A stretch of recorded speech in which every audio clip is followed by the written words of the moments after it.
माँ की कृपा। किसान की कहानी। बहुत पुराने समय की बात है। एक गांव में रामदास नाम का एक गरीब किसान रहता था। उसकी जमीन बहुत छोटी थी, बारिश कम होती थी और अक्सर खेत सूख जाते थे। गरीबी इतनी थी कि कभी कभी घर में चूल्हा तक नहीं जलता था।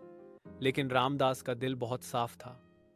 वह रोज सुबह काम पर जाने से पहले गांव के किनारे पीपल के पेड़ के नीचे बैठकर माँ को याद करता और कहता, हे माँ, मैं गरीब हूं लेकिन मेहनत करने से नहीं डरता। बस मेरी मेहनत को फल दे देना। एक साल ऐसा आया जब बिल्कुल बारिश नहीं हुई। सबके खेत बंजर हो गए। गांव वाले निराश हो गए। रामदास भी थक गया, लेकिन उसने माँ को पुकारना कभी बंद नहीं किया। एक रात वह खेत में ही थक कर सो गया। तभी अचानक एक तेज प्रकाश फैला और उसने देखा कि माताजी स्वयं उसके सामने खड़ी हैं, लाल साड़ी में, तेज से चमकती आंखों के साथ और हाथों में अन्न की बालियां लिए हुए। माँ ने कहा, रामदास, तेरी मेहनत और सच्चाई ने मुझे प्रसन्न किया है। आज से तेरी जमीन बंजर नहीं रहेगी।